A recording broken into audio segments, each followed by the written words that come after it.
So that's about the very first key point that I wanted to discuss with you, all about digital products. What are the digital products that you can incorporate in your business or you can launch? If you're brand new, what are the things that you can launch, what you can think about? Okay, so it's a lot of information that you can think about. You can be as creative as you want. You will not believe the kind of services that people sell on internet these days, because they're very creative, they're bold, they throw that offer, they give people an opportunity to work with them. Now, if you're clueless about how to do it, that brings me to my second key point, which is my 6-step framework. So the 6 steps are very clear. So first one is you got to find your niche.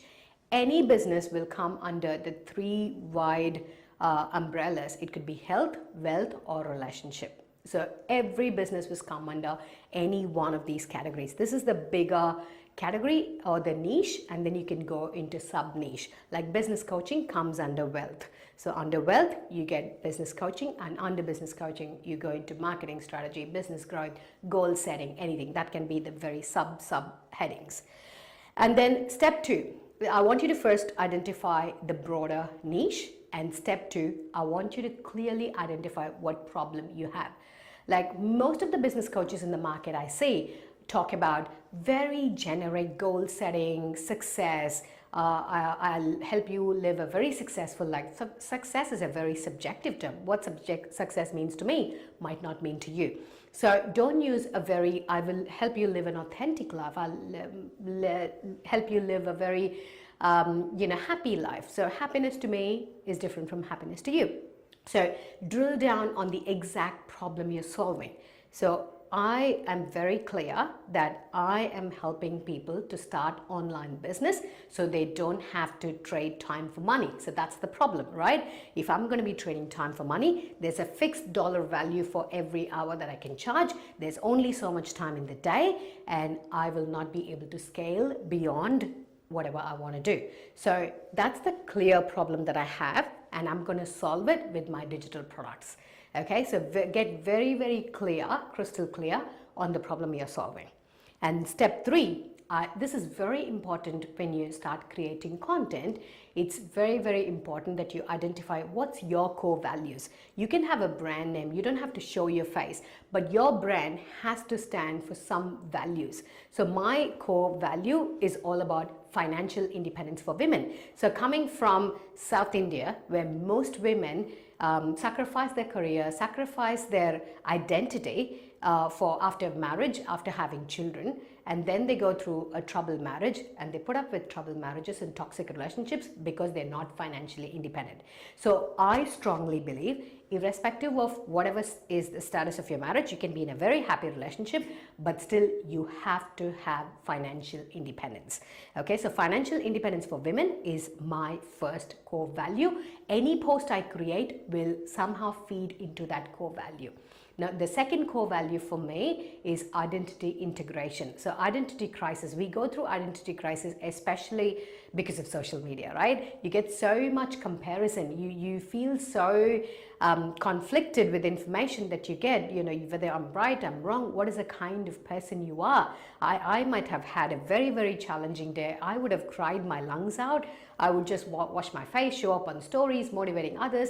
Once I shut my camera, I feel like a fraud. I'm like, what am I doing? I'm not being authentic. So especially when you're completely online, you go through this crisis, identity crisis, right? So identity integration is a deep work. In the spiritual context, I've done it. So I really, really feel it is very, very important for today's digital age, where people go through identity crisis because of the exposure. Now, the third thing, my core value, is having multiple streams of income. Do not put all your eggs in one basket, all right? If you get fired, that's it. Tomorrow, you don't have any job, you don't have a source of income. So have small trickling income. Like my YouTube AdSense revenue is like $150 in a quarter. I get that's not a lot of money, but that pays for the software that I pay for YouTube. You know what I mean? So you've got multiple streams of income, trickle through multiple revenue streams, which will pay for various expense, or which you can plan your holiday based on that. You can have your family expense based on an income. So I definitely feel everybody should have multiple streams of income. So I want you to write down 3 core values that you stand for. So your brand message will always reflect one or more of that. Now, the fourth step is to identify your service. So we saw about DIY, done with you or done for you. So you can have a preference. I don't want to be talking to people. I just want to create ebooks. I just want to create courses, self-paced courses. I just want to sell them. That's your choice. There's no right or wrong answer. So choose what service you want to offer. Is it done for you, done with you, or DIY? And then I want you to choose your platform of choice. So you could be an Instagram person. You could be, I don't want to show my face. I'm comfortable just recording my podcast.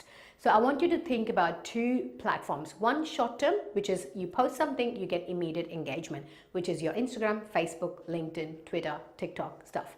Long-term lead gen takes time to nurture, but it's more evergreen, okay? So your YouTube, your email list, your podcast, so these are your long-term lead gen. So always have one short-term, one long-term minimum when you start establishing your business online. And step 6 is having a clear roadmap. So when someone visits my profile, what do I want to do with them? Okay, imagine you are working at Bunnings or you're working at Kmart and you're the salesperson and someone walks in and they ask you, you ask them, what do you want? And they say, okay, I'm hosting a dinner party, I'm looking at plates. Okay, so you go, you show them plates.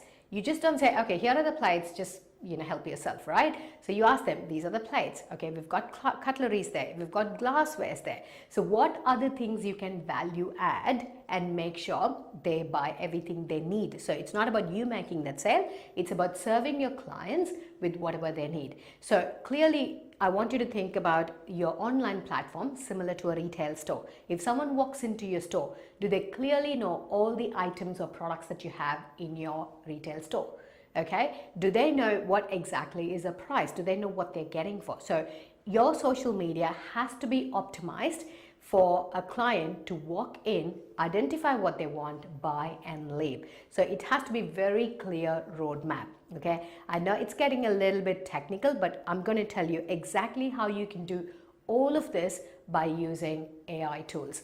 Okay, I've done it the hard way. Now I'm saving heaps of time helping my clients do this in this short way. So I took 4 years to get to where I am today. With all the techniques today in 2023, this could be within a few weeks or months job for you. So the information I'm sharing is 4 years of my challenges, my experiences, my failures, my learnings, my wins that's worked for me for every business that I've helped. So this is going to shorten your time that's taking for you to reach from where you are right now and where you want to be. If you just follow the 6-step framework for any niche, any business, this is going to work. But I want you to believe and go all in. Okay, so this is the 6-step pivot to profit framework.